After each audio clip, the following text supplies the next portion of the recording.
Vous aussi, venez vous confier à Olivier Delacroix en appelant le 3921, 50 centimes la minute. Il est minuit 12 sur Europe. On accueille Chantal maintenant au 3921. Bonsoir Chantal. Oui, bonsoir Olivier. Bonsoir. Bonsoir Olivier, je vous remercie de me donner l'occasion de m'exprimer. Je vous en prie. Je dis bonsoir à toute l'équipe et à tous les auditeurs qui m'écoutent. Voilà, j'ai tout à fait conscience qu'il y a des cas beaucoup plus dramatiques que celui que je vais raconter. Je vais essayer de trouver les mots adaptés, voilà. Excusez-moi si j'ai du mal à parler. Non, mais ne vous inquiétez pas, je vous sens très ému, mais vous allez voir, tout va bien se passer. Et je suis un petit peu émue. Vous arriverez à trouver les mots qu'il faut. Je ne sais pas si vous écoutiez il y a 20 minutes, moi j'ai des trous dans la mémoire, donc je ne trouve pas certains mots. Donc voilà, on est au naturel là. On fait comme on peut. C'est humain, je pense. Voilà. Exactement. Nous ne sommes pas des robots. Exactement. Voilà. Alors, je vais essayer de commencer par le début. Oui. Nous étions... alors, je dois vous dire que je suis divorcée, j'habite dans une maison et j'ai donné l'autorisation à mon fils qui a une trentaine d'années d'habiter dans un studio que j'ai derrière la maison. Oui. Voilà. Parce que ça nous arrange tous les deux. D'accord. Où habitez-vous, Chantal ? Alors, j'habite en Provence. D'accord, quelle chance. Oui, au bord de la mer Méditerranée, oui. Oui, si, c'est une chance. C'est une chance. Oui, c'est une chance malgré tout. Mais il y a de beaux... il y a de beaux endroits partout. De beaux endroits dans toute la France. Non, mais la Provence, la Provence, c'est quand même... Vous savez, ma belle famille est du Sud, et c'est vrai qu'à chaque fois que j'y vais, je me dis qu'il y a un air là-bas, il y a quelque chose là-bas voilà, vous avez du soleil plus que nous, et puis il fait quand même bon plus tôt dans l'année que nous. C'est une chance, vraiment. C'est une chance. C'est vrai que les paysages sont très variés aussi. Nous sommes à 1h30, 2 heures des sports d'hiver, et au bord de la mer. Bon, il y a ce côté, oui, je reconnais. Bon, vous voyez, c'est un bon point dans le brouillard que vous semblez traverser en ce moment. Nous étions un vendredi en fin de matinée. Mon fils venait manger avec moi, malgré qu'il soit indépendant. Et puis d'un coup, on se voit arriver toute une équipe de policiers de la BAC. Qui me demandent de ne pas bouger. Je n'ai pas le droit de parler. Moi, je leur demande, mais qu'est-ce qui se passe ? Qu'est-ce qui arrive ? Vous, taisez-vous. Taisez-vous, ne bougez pas. Mon fils arrive, où il était avec moi, là à côté, ils lui mettent les menottes. Et alors on demande qu'est-ce qui se passe. Si vous savez pas ce qui se passe, voilà, il me bouscule un petit peu moralement quand même, vous voyez. Oui. Et puis après, comme j'ai les chambres à l'étage, il monte un petit peu fouillé de partout, sous les matelas, un peu de partout. Mais je ne savais plus, je ne savais pas pour quelle raison. Vous voyez, c'est vrai que ça paraît banal comme ça de le raconter. Mais j'ai des images qui reviennent sans arrêt devant mes yeux. Des policiers qui débarquent chez vous en plein déjeuner ou en plein dîner, ça sort un peu de l'ordinaire, vous en conviendrez. Voilà. Puis c'est pas par sympathie. Ils sont formés pour cela. Je suis pas contre les policiers, bien sûr, je suis pas contre les policiers. Donc on emmène mon fils, alors on lui met les menottes et puis on l'attache à un autre policier et je le vois partir bien sûr, puis il me dit t'inquiète pas maman, t'inquiète pas. Moi je me suis dit dans 2 heures ils vont le relâcher. Parce que il avait rien à se reprocher. Je voyais pas parce que il me parle de tout ce qui se passe. Et le lendemain matin, donc le samedi, j'appelle le commissariat de police pour avoir des nouvelles. Ils m'ont dit de toute façon, nous allons passer chez vous. Alors il y a 2 officiers de police qui passent chez moi, qui font un petit peu le tour du jardin, de la maison, qui voient rien d'important, puis qui me questionnent en même temps. Et qui me questionne et puis il me demande de passer le samedi après-midi là au commissariat de police où j'ai été entendue toute l'après-midi pendant des heures, voilà. Et puis je me suis dit moi j'ai jamais eu affaire à la justice, mon fils non plus. Je pensais qu'il était dans un bureau et qu'on le questionnait alors qu'il était dans un cachot en garde à vue au sous-sol, voilà. Oui. Et puis moi je pensais toujours qu'il allait sortir le samedi soir. Oui. Et le dimanche matin, ils reviennent encore, les officiers de police, pour me parler, me questionner. Bon, voilà. Puis, entre-temps, ils ont mené une enquête auprès du voisinage, etc. Et le dimanche après-midi, on me dit, bah écoutez, on va sans doute le transférer au Baumette. Alors j'ai hurlé dans Ah le bon? jardin, j'ai dit oh non, c'est pas possible. Ah Mais non, c'est pas possible, non, pas ça. est-ce qu'on vous a expliqué pourquoi, Alors ce qui se après, j'ai passait? su, bien sûr, au commissariat de police, il était accusé de violence et de viol. Oh là là. Voilà. Mais je vais vous expliquer pourquoi. Il avait une copine qui était un peu toxique, ça m'ennuie de le dire, mais c'est la vérité, toxique, vraiment Qu'est-ce que vous appelez instable, toxique? Oui, voilà, c'est avec, ça, expliquez-moi. avec des sautes d'humeur. Elle était atteinte de bipolarité, mais elle ne voulait pas se faire soigner. Hystérique, elle hurlait dans le jardin pour un oui, pour un non. Quel âge Et puis, a-t-elle? elle avait une trentaine d'années aussi. D'accord. Et comme elle était très très infidèle, mon fils, je voyais que mon fils était très malheureux. Oui. Alors je lui disais, ben écoute, sépare-toi d'elle, c'est pas possible, je ne veux pas te supporter ses infidélités, etc.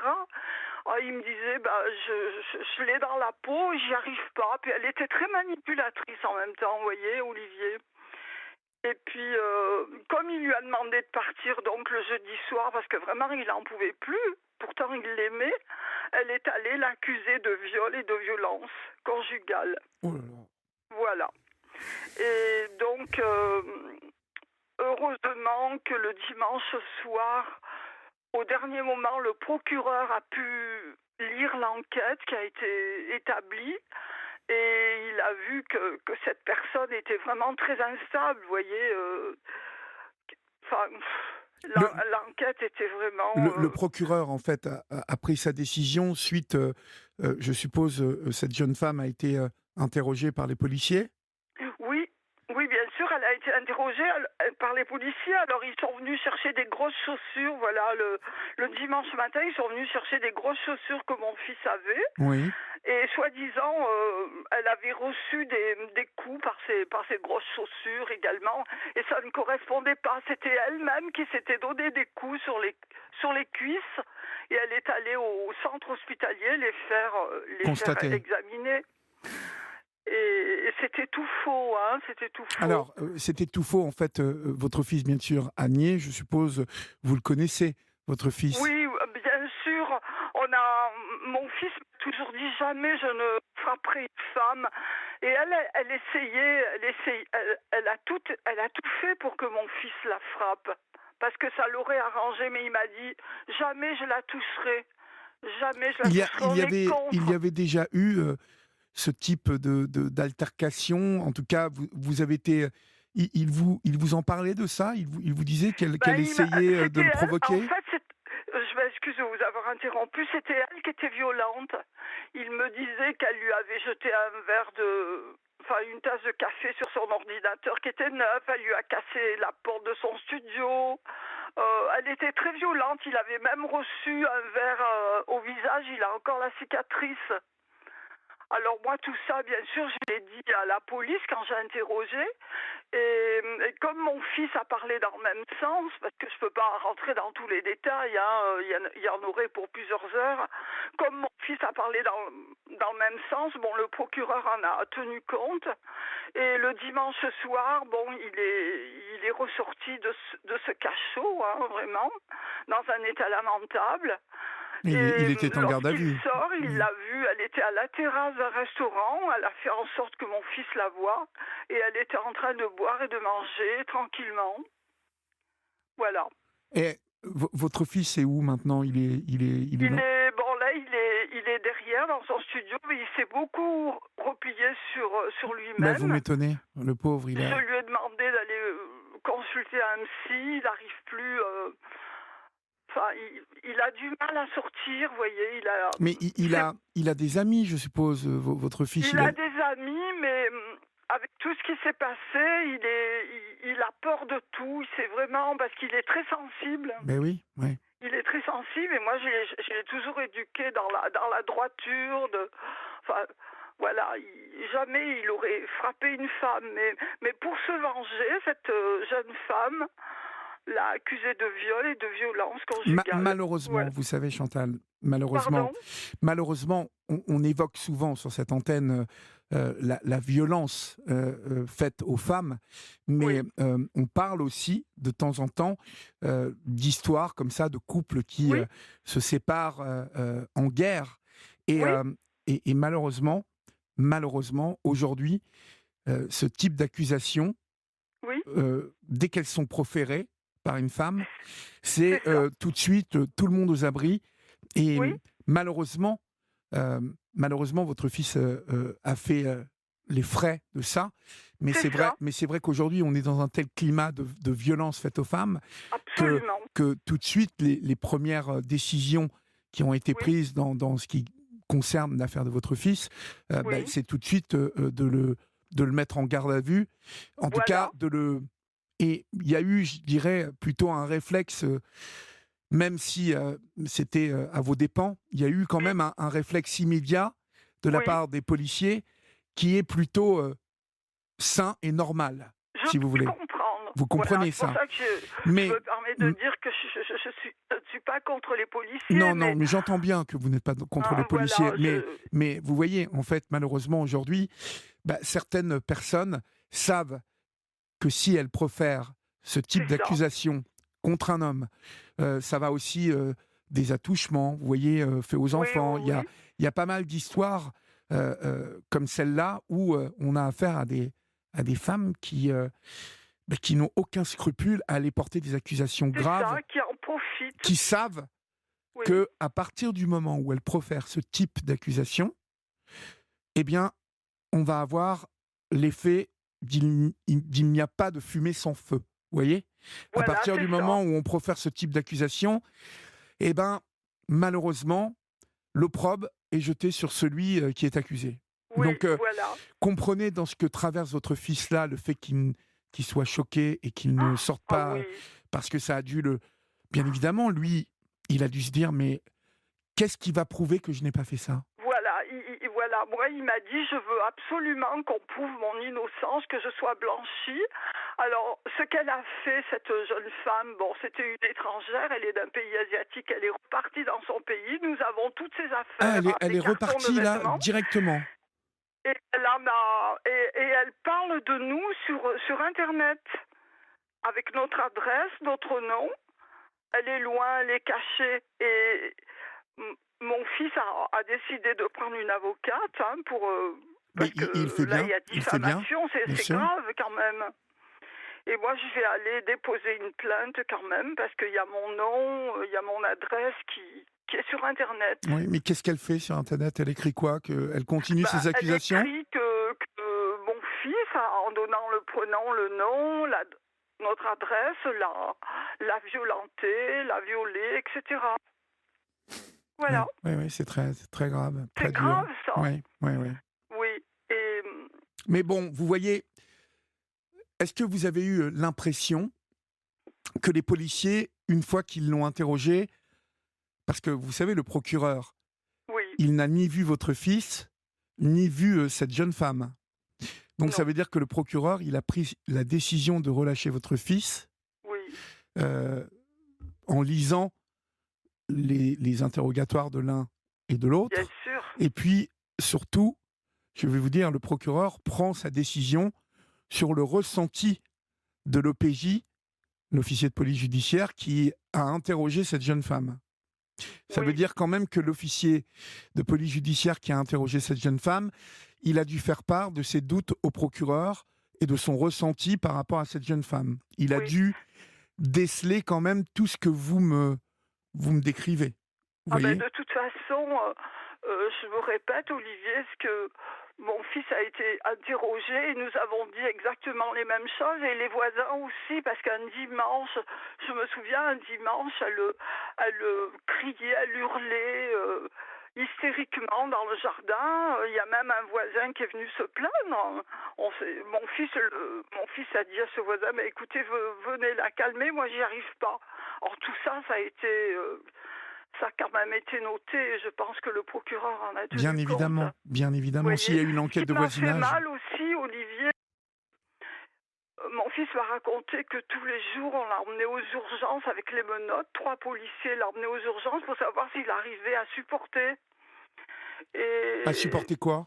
à supporter le cachot, parce qu'on l'avait carrément enfermé dans un cachot au sous-sol. Oui, enfin, il était en garde à vue En garde à vue, Oui, il voilà, était en garde s'il à vue arrivait dans à des supporter. cellules. Mhm. Oui, voilà, absolument. Et bon, c'était un peu gênant, parce que je connais beaucoup de... Je travaille dans le médical, donc c'était un petit peu gênant pour moi aussi. Oui. C'est un petit peu gênant, pourquoi? Dites-moi. C'était un peu gênant, comment dirais-je? Parce que ça donne des doutes, ça met... Ah mais je vous dis, ça voyez, jette c'est terrible, le quoi. doute, ça jette le doute, ça jette le doute. Voilà. Ça fait naître une suspicion, parce que vous Voilà. savez, la violence, elle n'a pas de visage. C'est ça. Donc, c'est pour ça que lorsque il y a des accusations comme ça qui sont portées, Oui. eh bien, bon, bah, quand c'est la réalité, c'est très bien, mais quand c'est faux, la personne qui accuse comme ça sait très bien quels effets ça va produire. Oui, voilà. Je suis contre les violences conjugales. Bien sûr que je suis contre. Mais quand on est, comment dirais-je, quand on est accusé à tort, mais c'est grave. Parce qu'il a failli être incarcéré. Oui. Et comment j'aurais fait, moi, pour le faire sortir de là? Ça aurait été compliqué à quel moment on vous a dit qu'il allait être transféré au Baumette, en fait? Alors, on me l'a dit le dimanche après-midi. Et qui vous a dit ça? Est-ce que c'est la police. Oui, mais en uniforme ou en civil? Non, les officiers de police. D'accord, donc des personnes en civil. Voilà, absolument. On m'ont dit, on va être obligé de l'incarcérer, enfin de le transférer au Baumette. C'est là où j'ai hurlé dans le jardin. Et donc, en fait, vous avez appris la décision du procureur quelques heures plus tard, le dimanche. C'est-à-dire que le procureur, heureusement, il a lu tout le compte-rendu de l'enquête le dimanche soir. D'accord. Et c'est là où, lorsqu'il a lu toute l'enquête, qui était plutôt en la faveur de mon fils, il a été libéré le dimanche soir très tard. Mmh. Voilà. Bon. Malheureusement, oui. Ma pauvre Chantal, c'est un mauvais passage, ça va rester un mauvais souvenir. Oui. Maintenant, il faut... Mon conseil, c'est vraiment que votre fils contre-attaque. Et parce que, si vous voulez, aujourd'hui, dans ce combat des violences faites aux femmes, il ne faut pas que se produisent des effets toxiques comme cela. Ça.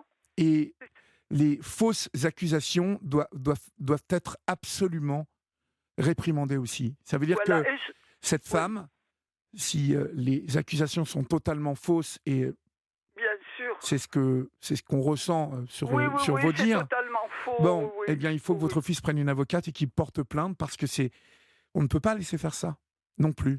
Parce que ce sont des violences, ça aussi. C'est ça, mais bien sûr, ça a été très violent. Vous savez, lorsque vous voyez débarquer la BAC, ils ont leur méthode, et moi j'ai été très très choquée, traumatisée, quoi. J'avais peur de sortir. Vous savez, les policiers, oui, mais les policiers, quand ils arrivent, ils font preuve d'une certaine fermeté. Vous savez pourquoi? C'est malheureusement parce que leur métier veut que... Vous savez, aussi, ce sont des pères de famille, souvent. Ce sont des gens qui doivent immédiatement installer un climat où la peur doit être de l'autre côté. Vous voyez? Donc, vous allez aller appréhender quelqu'un chez lui, c'est pas facile. Et eux, ils font ça toute la journée. Donc, c'est compliqué. C'est pour cela que je vous ai dit, je ne suis pas contre les policiers, bien au contraire. Mais lorsque vous le subissez, que vous en connaissez pas la raison, ça fait vraiment bizarre. Bien sûr, encore une fois, je le répète, il y a des cas plus graves. Je pense à toutes ces personnes qui sont vraiment violées, voilà, et qui en meurent souvent. Voilà. Ouais. Écoutez, en tout cas, voilà, c'est passé là pour l'instant. Il va falloir vous remettre tout doucement de tout ça. Oui. Voilà, occupez-vous bien de lui, il va s'occuper de vous. De toute façon, maintenant, ce que vous m'avez dit tout à l'heure, vous m'avez dit qu'elle souffrait de bipolarité et qu'elle l'avait trompé à plusieurs reprises, c'est ça? Oui, oui, elle était très, très, très infidèle, très, très instable. Oui, oui, D'accord. oui. Et ça, en fait, c'est lui qui vous l'a raconté, il en souffrait?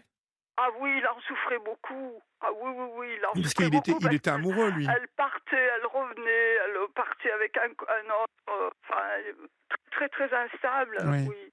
Mhm. C'est- Et oui, qu'est-ce oui, qu'elle oui. faisait en France, elle, cette demoiselle? Pardon? Que faisait-elle en France, en fait? Vous me dites Alors, qu'elle elle est... travaillait dans la restauration. Hein. Oui, C'était une Asiatique, elle travaillait dans la restauration.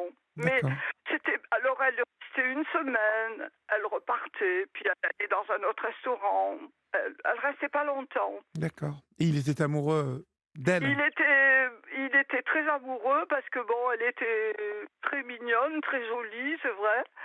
Et voilà, donc c'est comme ça. Il l'a, comment dirais-je, il l'a connue ici où nous vivons. Hein, on lui a présenté et il a eu un Un coup coup de de foudre foudre? pour elle. Ouais, Voilà. ouais, ouais. Bah Oui, écoutez, c'est la vie, ça, hein? c'est la vie, oui. C'est la vie, mais je pensais pas que cela Mais puisse vous voyez, arriver. parfois, on est comme ça, on mène une vie tranquille, et puis tout à coup, Oui, boum, c'est c'est souvent ça. la vie bascule pour quelque chose Oui, qu'on n'a pas vu venir, malheureusement. Mais oui, bon, oui, écoutez, oui. c'est terminé. Je m'en réjouis pour vous, Chantal. Et puis, vous Merci. allez voir que dans quelques jours, ça va Oui, commencer à s'apaiser pour vous. Là, c'est encore tout frais. oui. Euh, Déjà, le fait d'en parler, parce que j'arrivais pas, j'étais complètement mais bloquée. oui, je me doute. Mais en tout cas, ce que je peux vous dire, Chantal, c'est Oui, que si on a relâché votre fils aussi rapidement, c'est oui. que c'est clair pour la police et c'est clair pour la justice Ah oui, oui, oui. voilà, que votre fils n'a rien fait. Vous Il n'a savez, aucun antécédent oui, judiciaire, mais bon, non. ça, je vais vous dire, ça parfois, Oui, ça ne veut rien dire. on a des gars qui tuent une femme qui n'ont aucun antécédent Tout à judiciaire.